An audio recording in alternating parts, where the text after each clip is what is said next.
Hello everyone. आज हम करेंगे डीएमसी फर्स्ट ईयर ट्रेड का फाउंडेशन चैप्टर। तो सबसे पहले हम इसके इंट्रोडक्शन के बारे में जानेंगे कि इंट्रोडक्शन में इसका क्या होता है, कि नींव होती क्या है। तो नींव का निर्माण भूमि तल से नीचे किया जाता है। इसका मुख्य कार्य अधिसंरचना के भार को सहन करके अवमृदा पर इस प्रकार से स्थानांतरित करना है जिससे कि हमारे भवन को कोई खतरा न हो, ताकि वो सुरक्षित रहे। अब हम जानेंगे कि नींव के उद्देश्य क्या है, पर्पस ऑफ फाउंडेशन।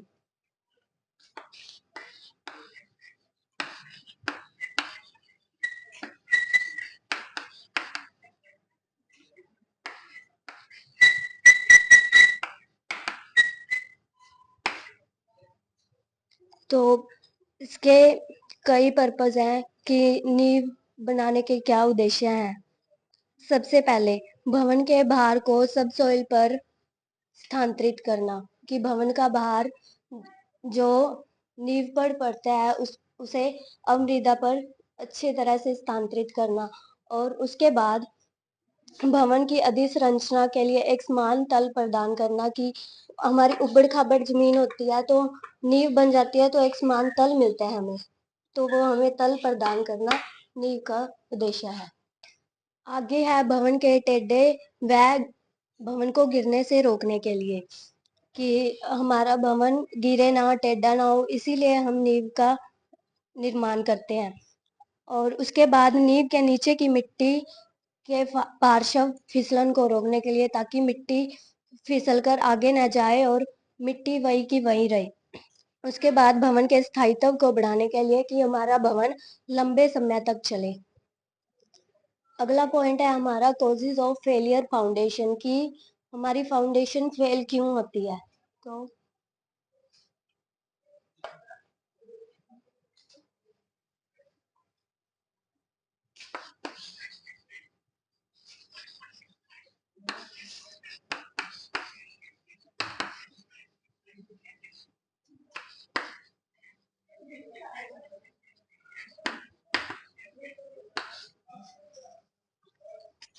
कि हमारी जो नींव है वो फेल क्यों होती है। इसका सबसे पहला पॉइंट है अमृदा का असमान सेटलमेंट। तो अमृदा का असमान सेटलमेंट होता क्या है।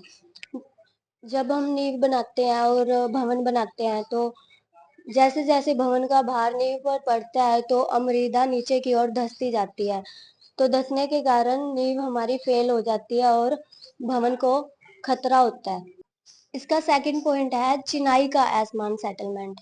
कई बार जैसे चिनाई करते समय जोड़ों की मोटाई कम ज्यादा, और कई बार मसाले का एक जैसे मसाले का प्रयोग नहीं किया जाता, जिसके कारण चिनाई में दरारें पड़ जाती है, और दरारें पड़ने की वजह से नींव हमारी असफल हो जाती है।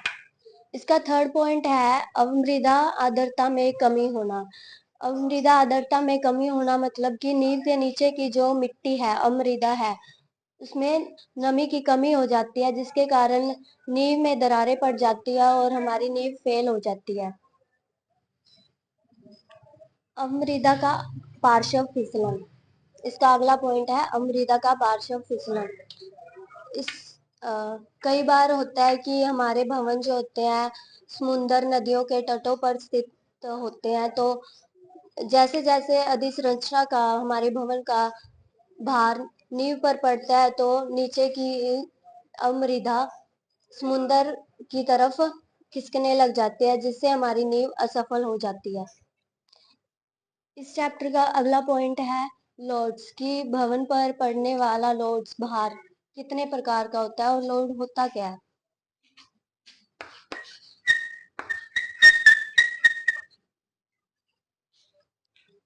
तो लोड होता क्या है, भार।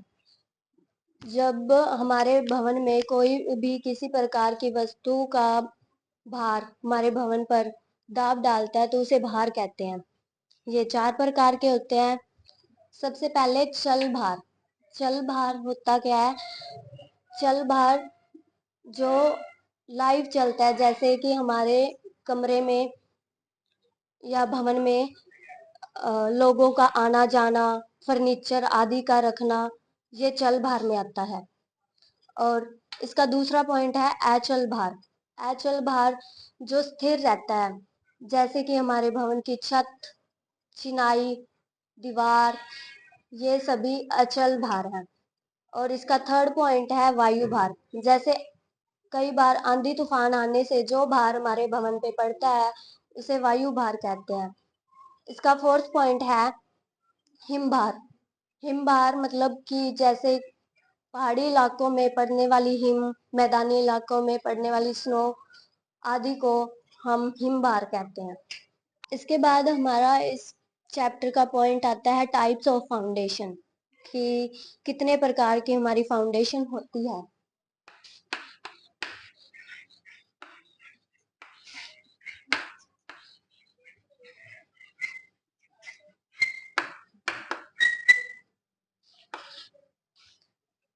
तो ये मेन दो प्रकार की होती है। फर्स्ट है शैलो फाउंडेशन।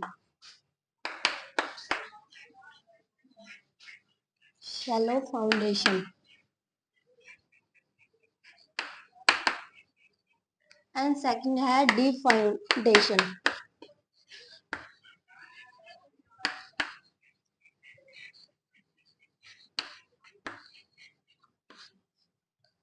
सबसे पहले हम शैलो फाउंडेशन करेंगे।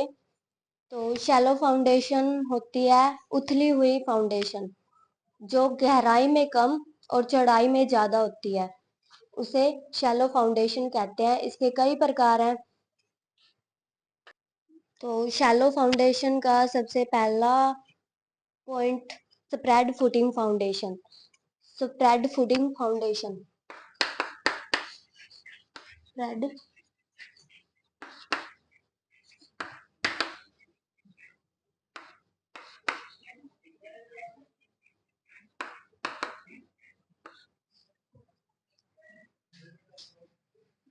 यह सबसे सरल नींव है। इसका प्रयोग साधारण मिट्टी में किया जाता है। आमतौर पर इसी नींव का प्रयोग किया जाता है। इसका प्रयोग 4 मंजिली तक मकानों के लिए किया जाता है। सेकंड है स्टेप्ड फाउंडेशन।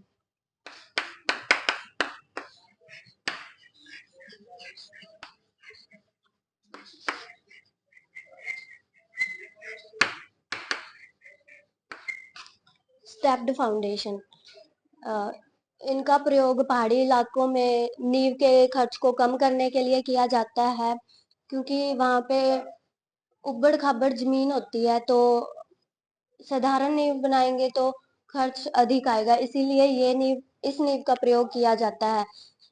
इस नींव को बनाने के लिए भूमि तल से न्यूनतम गहराई रखते हुए पेड़ियां बना दी जाती हैं। इसका थर्ड पॉइंट है inverted arch foundation.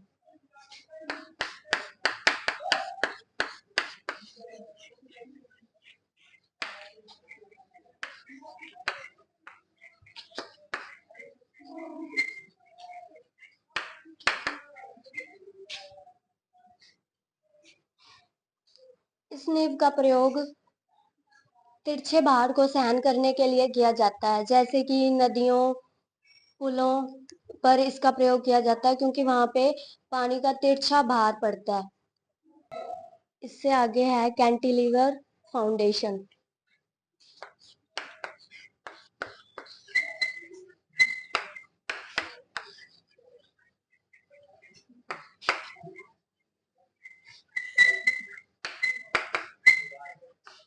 Cantilever foundation, यदि भवन बनाते समय भवन की दीवार को उसी सीमा रेखा पर बनाना हो और दूसरे व्यक्ति की जमीन में नींव को न बढ़ाया जाए तो इस नींव का प्रयोग किया जाता है।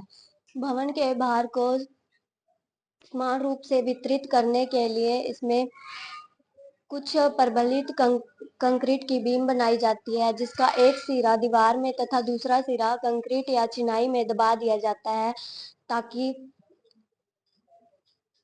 संतुलित रहे। इससे आगे है कंबाइंड फाउंडेशन।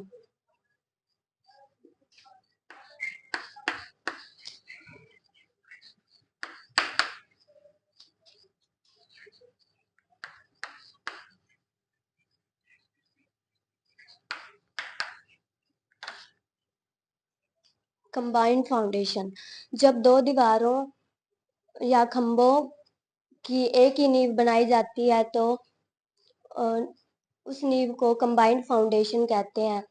जैसे कि दो दीवारों या खंभों के बीच स्पेस कम होने के कारण उसमें एक ही नींव बनाई जाती है, जिससे कि खर्च भी कम होता है और समान रूप से भार भी स्थानांतरित हो जाता है।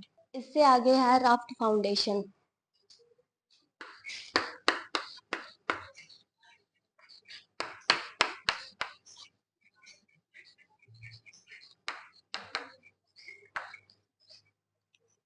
राफ्ट फाउंडेशन जिन स्थानों में कम धारण क्षमता वाली मिट्टी होती है, वहां इस नींव का प्रयोग किया जाता है।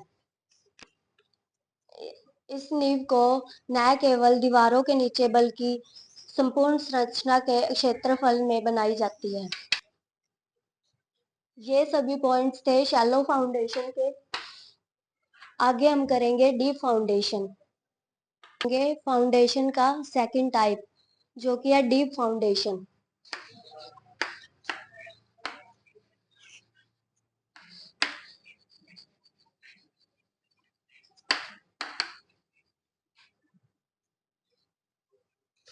डीप फाउंडेशन डीप फाउंडेशन चौड़ाई में कम तथा गहराई में अधिक होती है।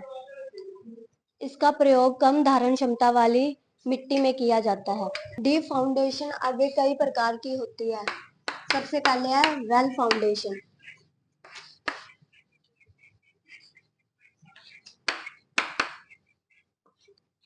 वेल फाउंडेशन इस नींव का प्रयोग साधारण मिट्टी में अधिक भार सहने के लिए किया जाता है। इस नींव का प्रयोग भवनों में नहीं बल्कि नदियों, पुलों तथा समुद्री निर्माण कार्यों में किया जाता है। पॉइंट है हमारा पाइल फाउंडेशन।